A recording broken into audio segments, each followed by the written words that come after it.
فرزند زہرا یہ حالات برے ہیں۔ کاشانہ بصیرت ایک ایسا مکمل یوٹیوب چینل جس پر محروم بصارت کے لیے بالخصوص اور تمام افراد کے لیے بالعموم سینکڑوں کی تعداد میں اسلامی کتب دستیاب ہیں۔ لہذا گزارش ہے کہ آپ اپنی ذمہ داری نبھاتے ہوئے کاشانہ بصیرت کو سبسکرائب کرنے کے ساتھ ساتھ بیل آئیکن کو پریس کیجیے تاکہ آپ علم کے حصول کے ساتھ ساتھ مذہب اہل بیت کی اشاعت میں بھی اہم کردار ادا کرتے رہیں۔ کاشانہ بصیرت۔ فرزند زہرا یہ حالات برے ہیں۔ بسم اللہ الرحمن الرحیم۔ اب ہم کتاب عروج السعادہ ترجمہ معراج السعادہ کے پارٹ نمبر 36 کا آغاز صفحہ نمبر 810 سے کر رہے ہیں۔ حصہ دوم، چوتھا باب، فصل نمبر 4۔ ہیڈنگ ہے کن مقامات میں غیبت جائز ہے اور اس کا کیا کفارہ ہے۔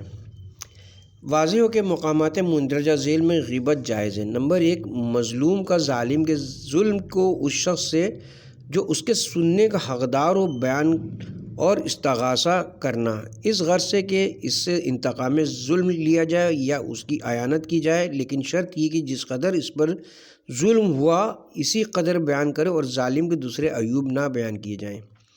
نمبر 2، کسی شخص کے عیوب شرعیہ کا بقصد امر معروف و نہی منکر خدا کی رضا کے لیے بیان کرنا، یہ بیان اس کی رسوائی و ہوا و ہوس کی بنا پر نہ ہو اور اس پر فائدہ دفع منکر مرتب ہو اور موافق شریعت بھی ہو، اور ایسے ظالم بے باک کے سامنے بیان نہ کیا جائے جو حد شرع سے تجاوز کر جائے، یا اس حد تک بیان کیا جائے کہ اس پر فائدہ نہیں عن المنکر مرتب نہ ہو۔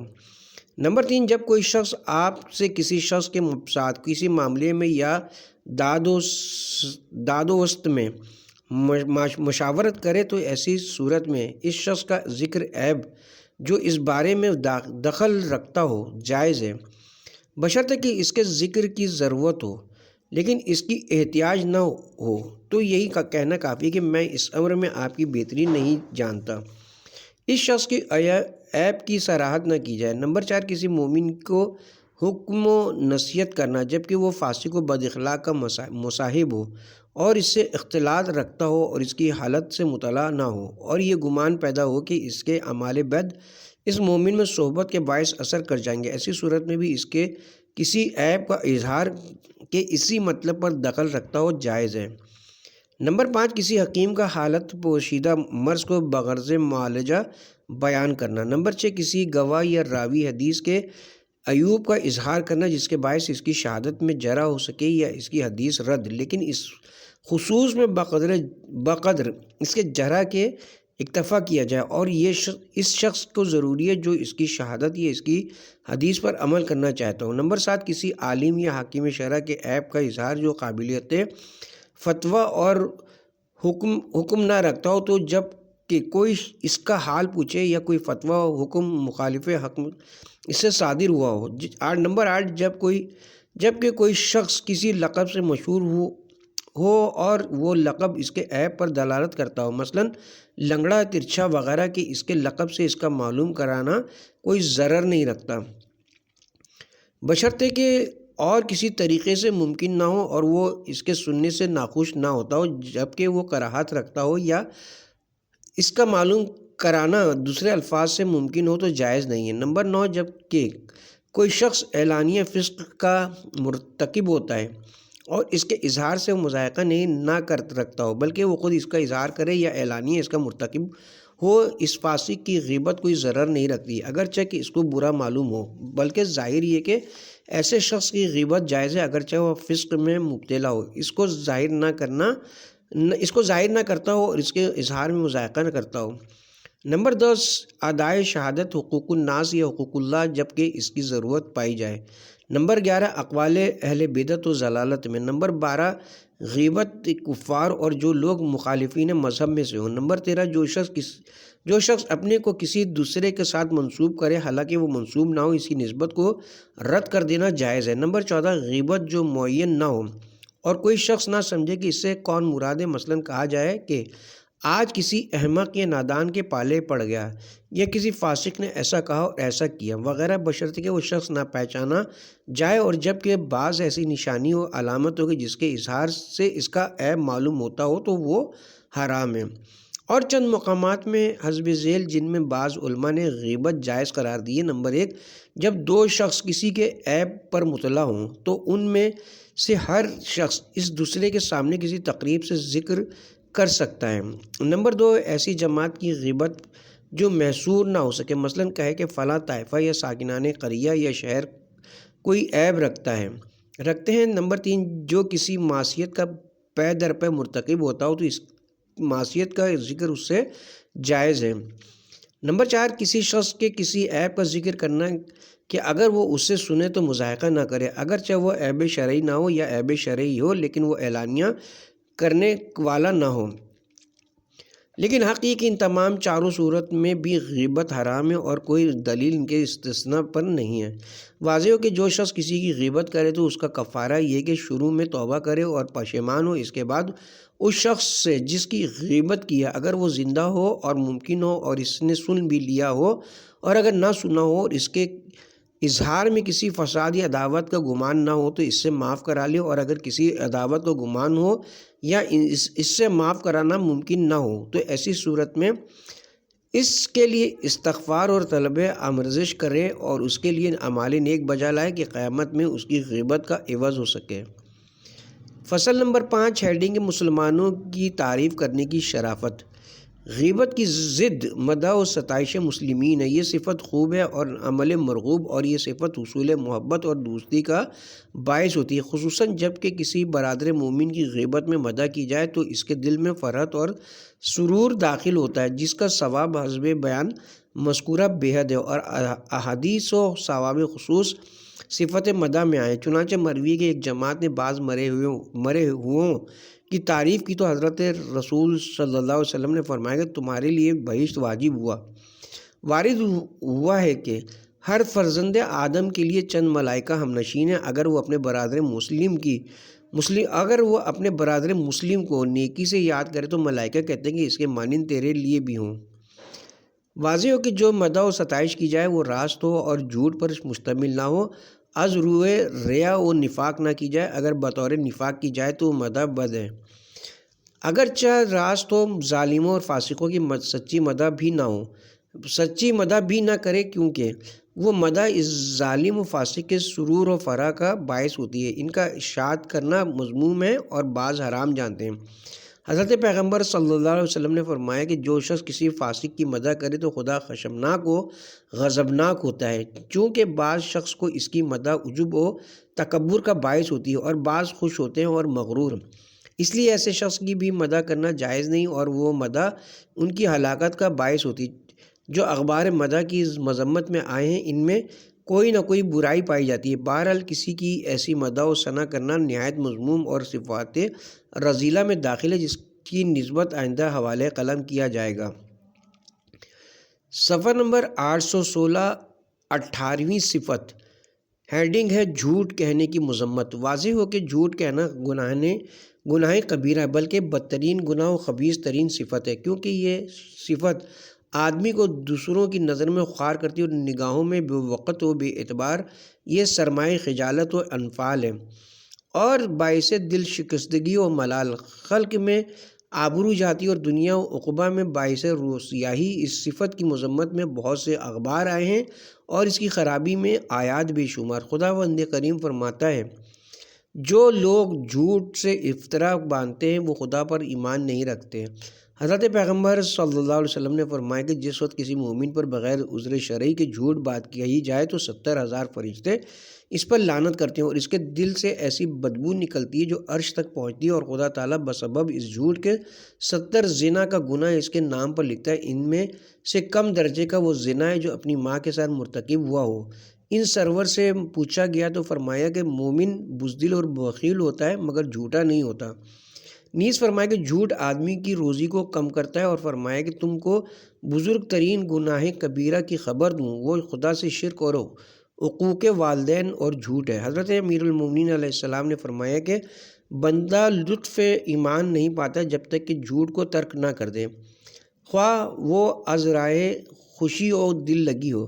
حضرت امام محمد باقر علیہ السلام نے فرمایا کہ خدا تعالیٰ نے بدی کے لیے قفل مقرر کیے ہیں، ان قفلوں کی کنجی شراب ہے اور جھوٹ شراب سے بدتر، اور فرمایا کہ ایمان کی بنیاد کو جھوٹ خراب کرتا ہے۔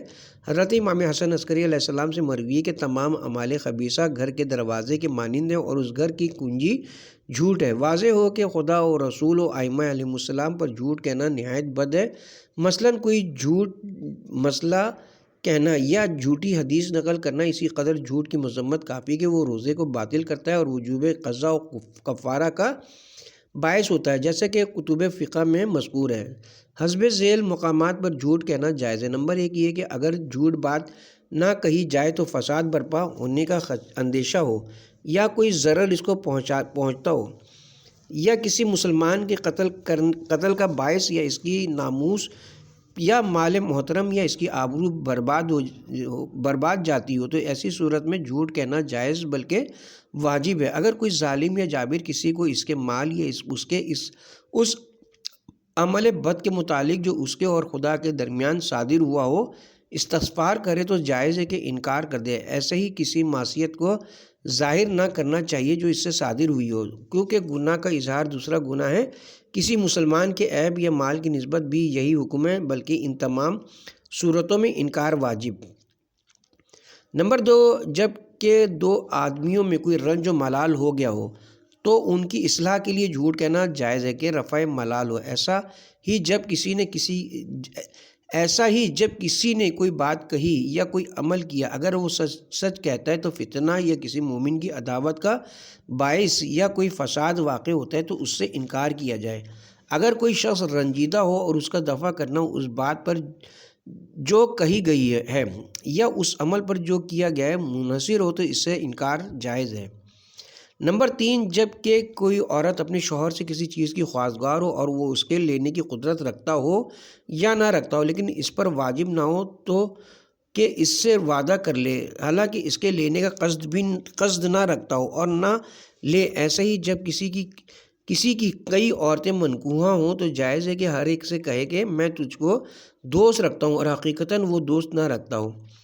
نمبر 4 جب کہ کسی لڑکے کو کسی کام میں مشغول کرنا چاہتے ہوں اور وہ اس پر رغبت نہ رکھتا ہو، مثلاً مدرسہ جانا وغیرہ، تو جائز ہے کہ اس کو وعدہ دیا جائے یا ڈرایا جائے، حالانکہ آپ کو اس طرح کرنا منظور نہ ہو۔ نمبر 5 دشمنان خدا کے مقابل جہاد بطور مکر جس سے حریف پر فتح یاب ہو۔ حاصل کلام ہر مقام پر جب کہ بہت بڑا فائدہ شرعی حاصل ہوتا ہے اور اس کا حصول جھوٹ پر ہی موقوف ہو تو جھوٹ جائز رکھا گیا، اور اگر سچ کہنے میں شرعاً فساد پایا جاتا ہو تو جھوٹ کہنا واجب ہو جاتا ہے۔ بہرحال ضرورت و احتیاج کی حد سے تجاوز نہ کرنا چاہیے، اور اصول زیادتی مال و منصب وغیرہ اور ان حرام اور ان چیزوں میں جن سے آدمی مستر نہیں ہوتا ہے جھوٹ کہنا حرام ہے اور اس کے ارتکاب میں آثم و گناہ گار۔ واضح ہو کہ جس مقام میں حسب شرع جھوٹ کہنا جائز ہے اس میں جہاں تک ہو سکے صاف طور پر جھوٹ نہ کہا جائے، بلکہ اس طرح کہنا چاہیے کہ جس کا ظاہر معنی سچ ہو اگرچہ اس کا وہ مفہوم جو سننے والا سمجھتا ہے جھوٹ ہو، تاکہ نفس کو جھوٹ کہنے کی عادت نہ ہو جائے۔ مثلاً یہ کہ کوئی ظالم کسی کی سکونت کی نسبت سوال کرے تو آپ کہہ سکتے ہیں کہ خدا بہتر جانتے کہ وہ کہاں ہے، یا غیب کا جاننے والا خدا ہے۔ اگر کوئی گناہ آپ سے سرزد ہوا ہو اور استغفار کیا جائے تو آپ کہہ سکتے ہیں کہ خدا نہیں چاہتا کہ میں ایسا عمل کروں، یا استغفر اللہ، خدا سے پناہ مانگتا ہوں اگر میں نے ایسا کام کیا ہے۔ اگر کوئی بات کسی کے حق میں کہی جائے اور آپ چاہتے ہو کہ بذریعہ انکار اس کا رفع ملال کریں تو آپ کہہ سکتے ہیں کہ آپ کی شان اس سے بلند ہے کہ ایسی بات آپ کے حق میں کہی جائے۔ یہ جو عرفاً کہا جاتا ہے کہ 100 مرتبہ فلاں بات کہی گئی یا 1000 مرتبہ فلاں عمل آپ سے صادر ہوتے دیکھا گیا، یہ 50 مرتبہ آپ کے گھر میں آیا، حالانکہ یہ تعداد تحقیق نہ کی گئی ہو، یہ جھوٹ نہیں اور ایسا کہنا کوئی گناہ نہیں، یہ بطور مبالغہ و تاکید ہے اور اس تعداد کا خاص طور پر قصد نہیں، بشرطے کہ وہ امر مقرر واقع ہوا ہو۔ ایسا ہی اقسام مجاز و استعارہ و تشبیہ جائز ہے کہ ان سے مراد ان کی حقیقت نہیں ہوتی۔ وہ جھوٹ جس کو آدمی آسان سے جانتے ہیں حالانکہ اس کا وقوع حرام ہے، وہ یہ ہے کہ کوئی شخص دوسرے کے پاس جائے جبکہ وہ کھانے میں مشغول ہو اور اس کو کھانے کے لیے کہا جائے اور وہ بھوکا ہو، بغیر عذر صحیح شرعی کہ کہے کہ مجھے بھوک نہیں ہے۔ عذر شرعی صحیح ہے کہ اس کھانے کو حرام جانتا ہو۔ تمام جھوٹ جو مشہور ہیں اور ان کا گناہ سخت اور ان کی برائی بڑی ہے، وہ یہ ہے جیسا کہ کہا جاتا ہے کہ خدا جانتا ہے کہ اس طرح ہے، حالانکہ خدا اس کے خلاف جانتا ہے۔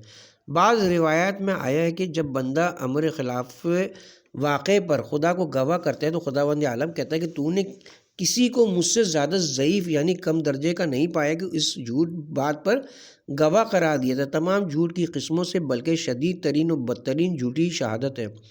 حضرت رسول خدا صلی اللہ علیہ وسلم نے جھوٹی شہادت دینے والے کو بت پرست کے مساوی قرار دیا اور اسی طرح قسم کھانا بہت برا ہے۔ حضرت رسول صلی اللہ علیہ وسلم نے فرمایا کہ جو شخص اپنے مال کو اپنی جھوٹی قسم کے ساتھ بیچتا ہے تو خدا قیامت میں اس کی طرف متوجہ نہ ہوگا اور اس پر نظر رحمت نہ ڈالے گا اور اس کے عمل کو قبول نہ کرے گا، بلکہ زیادہ قسم کھانا اگرچہ وہ سچی کیوں نہ ہو مذموم ہے۔ احادیث سے پایا جاتا ہے کہ زیادہ قسم کھانا باعث تنگی و فقر ہے اور من جملہ دروغ ایک وعدہ خلافی بھی ہے، یہ حرام ہے اور وعدے کا ایفا واجب و لازم۔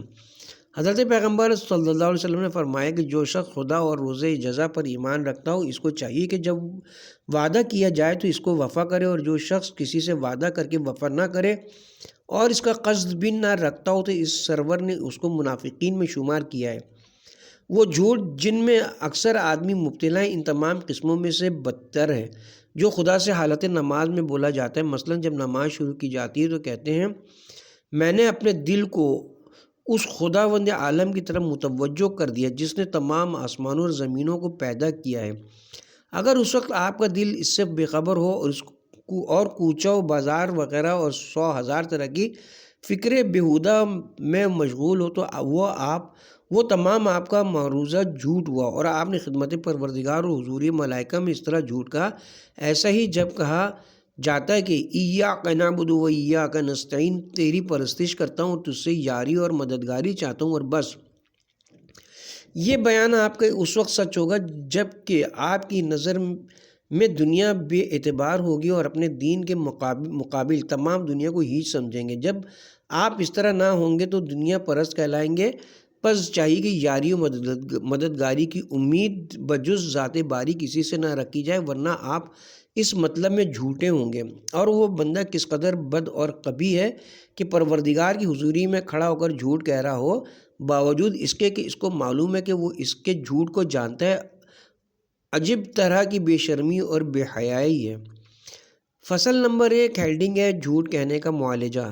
واضح ہو کہ آپ نے جھوٹ کی حرمت کو معلوم کر لیا۔ اگر آپ خدا اور رسول صلی اللہ علیہ وسلم پر اعتقاد اور روز جزا پر ایمان رکھتے ہیں تو اس سے اجتناب کیجیے۔ طریقہ خلاصی اس صورت میں ہے کہ ہمیشہ آیات و اخبار جو اس کی مذمت میں آئیں ان کو پیش نظر رکھے اور جانے کہ جھوٹ کہنا باعث ہلاکت ابدی و عذاب اخروی اور جھوٹ کہنے والا نظروں سے گر جاتا ہے، نگاہوں میں خوار اور بے اعتبار ہو جاتا ہے، کوئی شخص اس کی بات کی اعتنا نہیں کرتا۔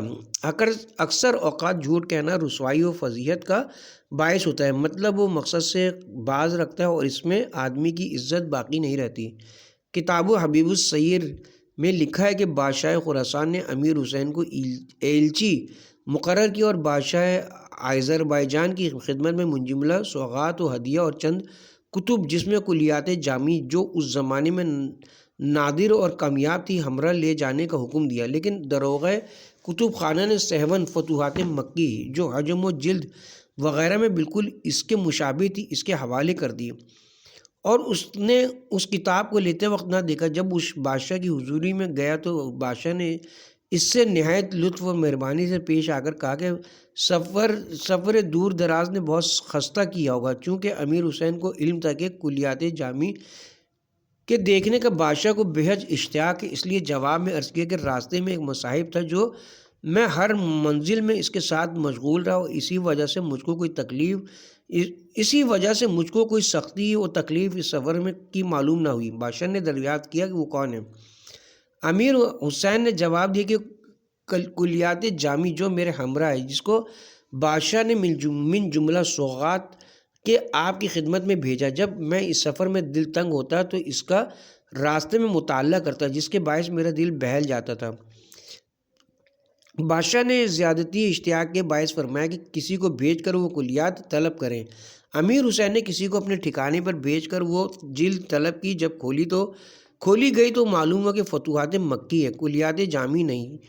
چونکہ راستے میں اس کو مطلقاً اس جلد کے دیکھنے کا اتفاق نہیں ہوا تھا اور نہ اس نے کلیات جامی کا مطالعہ کیا تھا، اس لیے امیر حسین ایلچی بے حد منفعل و شرمسار ہوا اور بادشاہ کے درجہ اعتبار اور آنکھوں سے گر گیا۔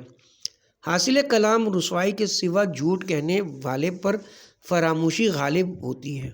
اسی وجہ سے کہتے ہیں کہ جھوٹ کہنے والا بھول جاتا ہے اور اس کے خلاف کہہ کر رسوا ہوتا ہے۔ ان تمام خرابیوں کو جن کا ذکر کیا گیا پیش نظر رکھ کر جھوٹ کی ضد جو سچائی، اس کے فوائد پر غور کیجیے۔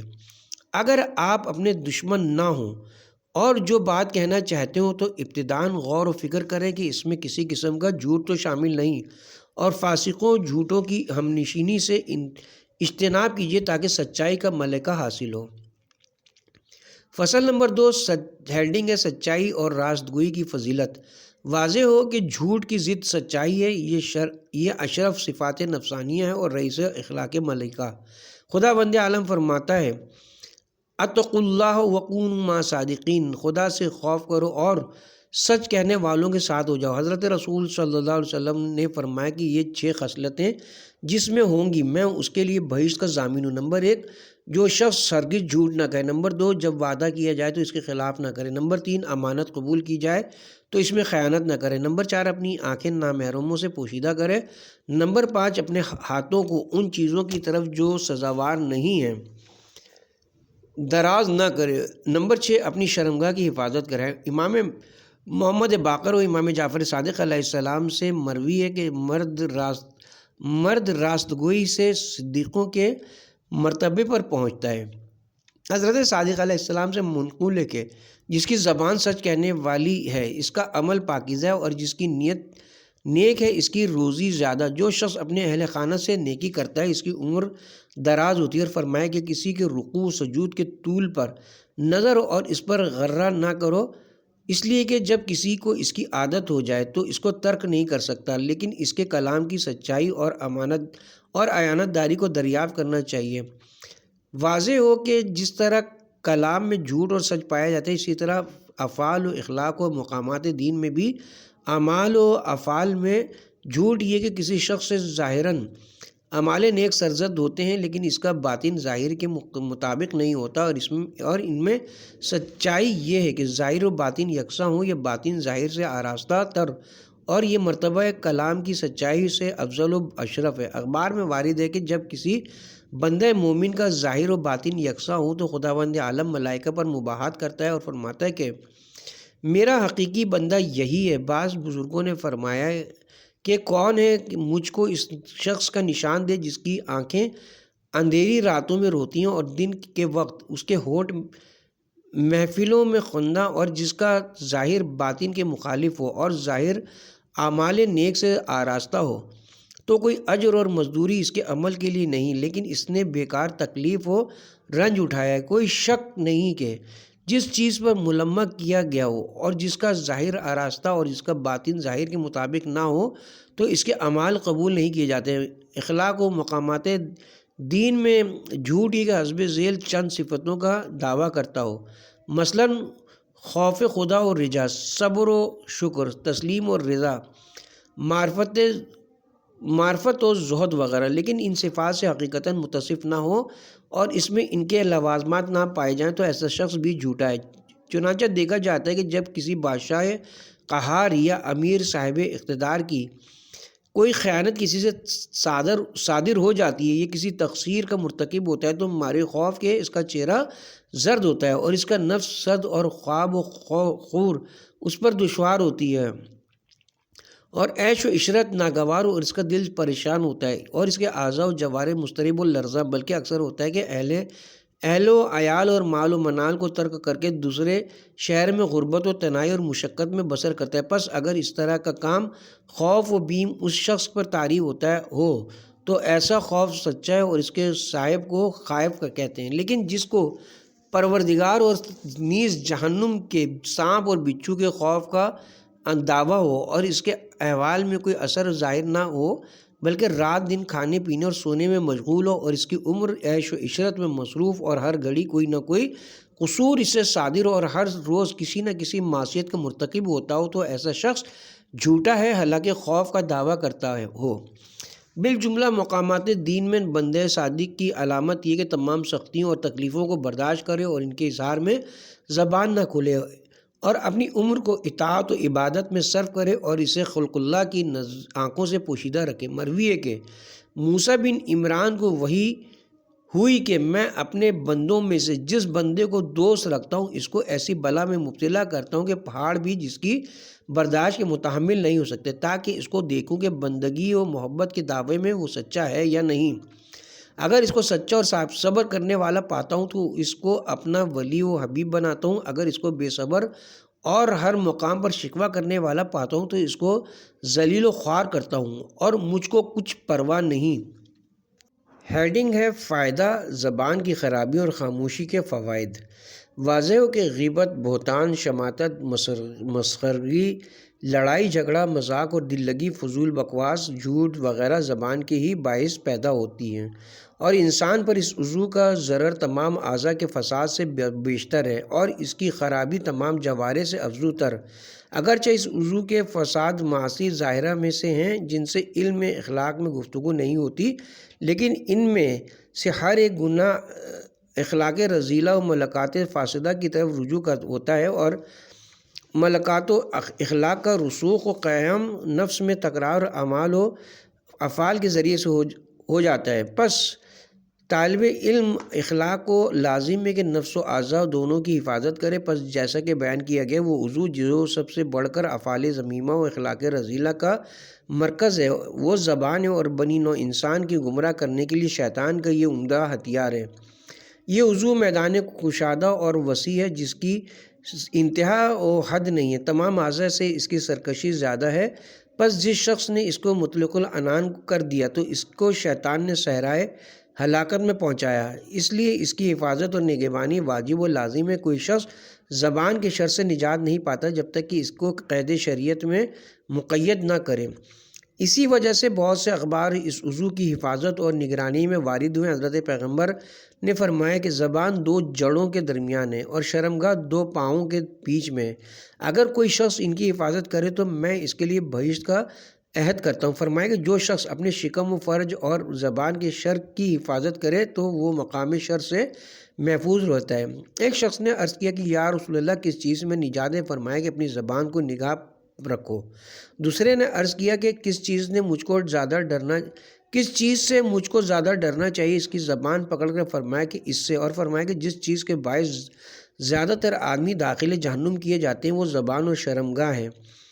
نیز فرمایا جب صبح ہوتی ہے تو آدمی کے تمام اعضاء و جوارح زبان کی طرف متوجہ ہو کر کہتے ہیں کہ ہمارے حق میں خدا سے ڈر، اگر تو راست رہے گی تو ہم تمام راستی پر رہیں گے، اگر تو خلاف کرے گی تو ہم تمام خلاف ہو جائیں گے۔ مروی کہ ہر صبح زبان اعضاء سے کہتی ہے کہ تم نے کس طرح صبح کی اور تمہارا کیا حال ہے؟ جواب دیتے ہیں کہ اگر تو ہم کو ہمارے حال پر چھوڑ دے گی تو ہمارا کام نیک اور بہتر ہوگا۔ نیز حضرت سے مروی کہ خدا زبان کو ایسا عذاب دیتا ہے کہ کسی اعضاء و جوارح پر نہیں کیا جاتا۔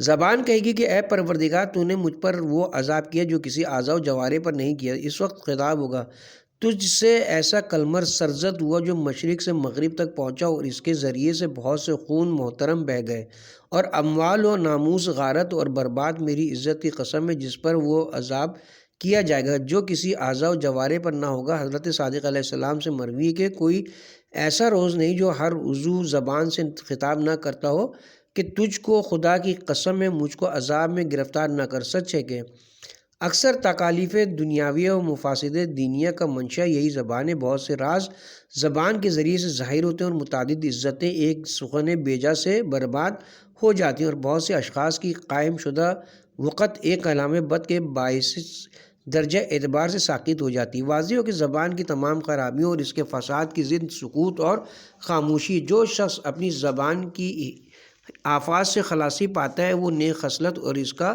صاحب عزیز و محترم ہوتا ہے، اور یہی شے باعث خاطر جمعی موجب و ہیبت و وقار ہے۔ اسی سے ذکر و عبادت کی فراغت حاصل ہوتی ہے اور دنیا و آخرت کی سلامتی۔ اسی وجہ سے سید الرسول نے فرمایا کہ جس شخص نے خاموشی کو اپنا شعار قرار دیا اس کو نجات حاصل ہوئی، اور فرمایا کہ جو شخص خدا اور رسول پر ایمان رکھتا ہو اس کو ہر ایک بات نیک کہنا اور خاموش رہنا چاہیے۔ ایک عربی حضرت کی خدمت میں آیا اور عرض کیا کہ مجھ کو کوئی ایسا عمل بتلائی کہ داخل بہشت دوں۔ فرمایا کہ بھوکے کو سیر کر اور پیاسوں کو پانی پلا، اگر ان پر قدرت نہیں رکھتا ہے تو اپنی زبان سے نیک بات کے سوا کوئی بات نہ کر، تو اس سبب سے شیطان پر غالب ہوگا۔ اور فرمایا کہ جب کسی مومن کو خاموش ہو صاحب وقار دیکھو تو اس کی ہمنشینی اختیار کرو، کیونکہ اس کے دل پر حکمت القا ہوتی ہے۔ نیز فرمایا کہ آدمی کی 3 قسمیں ہیں: نمبر 1 غانم، نمبر 2 سالم، نمبر 3 حالق۔ غانم وہ شخص ہے جو خدا کا ذکر کرتا ہے، سالم وہ ہے کہ سکوت کو اپنا شعار بناتا ہے، حالق وہ ہے جو زیادہ باتیں کرتا ہے۔ ایک روز اس سرور کی خدمت میں ایک شخص آیا اور عرض کیا کہ یا رسول اللہ مجھ کو کوئی نصیحت کیجیے۔ فرمایا کہ اپنی زبان کی حفاظت کر۔ پھر عرض کیا تو یہی ارشاد ہوا۔ حضرت عیسیٰ بن مریم سے مروی کہ عبادت کے 10 جز ہیں، اس کے 9 جز خاموشی اور 1 جز آدمیوں سے دوری اختیار کرنا ہے، اور فرمایا کہ سوائے ذکر خدا کے زیادہ بات نہ کرو۔ لقمان نے اپنے فرزند سے کہا کہ اے فرزند اگر بات کرنے کو نقرہ جانتا ہے تو سکوت کو طلا سمجھ لے۔ حضرت امام محمد باقر علیہ السلام نے فرمایا کہ ہمارے دوستوں کی زبان گنگ ہوتی ہے۔ حضرت امام جعفر صادق علیہ السلام سے مروی ہے کہ آل داؤد کے حکیمانہ اقوال میں سے یہ قول تھا کہ عاقل پر لازم ہے کہ اپنے اہل زمانہ کو پہچانے، اپنے کام میں متوجہ ہو اور اپنی زبان کا نگہبان۔ کتاب مصباح الشریعہ میں اسی جناب سے منقول ہے۔ فرمایا کہ دنیا و آخرت کے ہر ایک دروازے رحمت کی کلید خاموشی اور باعث خوشنودی پروردگار ہے، اور آسانی حساب روز شمار، لغزش و خطا سے حفاظت ہوتی ہے، اور عالم کی زینت ہے اور پردہ جاہل، اور عالم کی زینت ہے اور پردہ جاہل، اس سے ریاضت نفس اور شیرینی عبادت ہے، اس کے سبب سے قساوت دل برطرف اور مروت و پرہیزگاری حاصل ہوتی ہے۔ پس اپنی زبان کے مقابل ہونٹوں کا دروازہ بند کیجیے۔ کہتے ہیں کہ ربیع قسیم کا ایک کاغذ اپنے پاس رکھتا تھا، جو کہنا چاہتا تھا اس پر لکھتا تھا۔ جب رات ہوتی تو اپنا حساب دیکھتا اور کہتا یقیناً خاموش رہنے والوں نے نجات پائی، اور میں ویسے ہی باقی رہ گیا۔ بعض اصحاب رسول صلی اللہ علیہ وسلم اپنے منہ پر پتھر رکھتے تھے تاکہ کوئی بات بے اختیاری سے نکل نہ جائے۔ جب بات کرنے کا ارادہ کرتے اور خدا کے لیے ہی وہ بات ہوتی تو اپنے منہ سے پتھر کو باہر نکالتے اور بات کرتے تھے۔ جناب کے بہت سے اصحاب نے خاموش رہنے کی عادت ڈالی تھی، اس لیے ان کی آواز اس قدر کمزور ہو گئی تھی کہ وہ بیماروں کے مانند آہستہ آہستہ بات کرتے تھے۔ ہماری زیادہ گوئی و خاموشی سبب ہلاکت و نجات ہے۔ پس خوش نصیب ہے وہ شخص کہ جو کلام کے عیب کو پہچانے اور خاموشی کے فوائد کو جانے۔ تحقیق کہ خاموشی انبیاء کی خصلت ہے اور اصفیاء کا شعار۔ حضرت صلی اللہ علیہ وسلم سے مروی کہ حکمت کے دروازوں کا ایک دروازہ خاموشی ہے، جس نے اپنے منہ کو بند کیا اس پر حکمت کا دروازہ کھل گیا۔ بیان مذکور الصدر سے معلوم ہوا کہ سکوت اور خاموشی باوجود یہ کہ سہل و آسان ہے مگر پھر بھی تمام چیزوں سے بڑھ کر انسان کے لیے فائدہ مند ہے۔ بعض باتیں اگرچہ کہ ان میں بعض فوائد ہیں لیکن ان میں بہترین اور برائی کا امتیاز کرنا نہایت مشکل ہے۔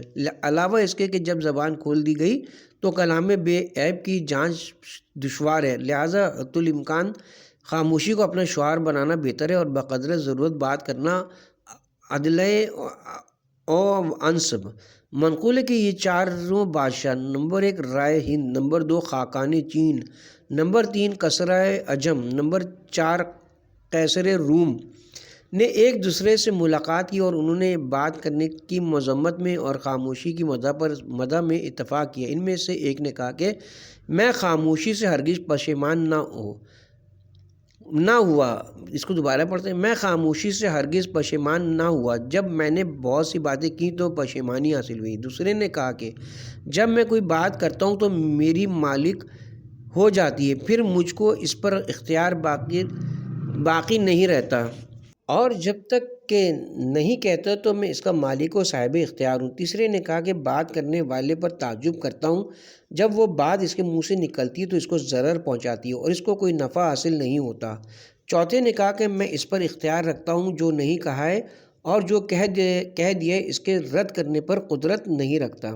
اس کے ساتھ ہی اب ہم یہاں پہ کتاب کے پارٹ نمبر 36 کا اختتام کرتے ہیں، اور کتاب کے پارٹ نمبر 37 کا آغاز صفحہ نمبر 838 سے کریں گے۔ 19ویں صفت ہیڈنگ ہوگی محبت جاؤ و شہرت و بزرگی و ریاست، جس میں 4 فصلیں ہیں۔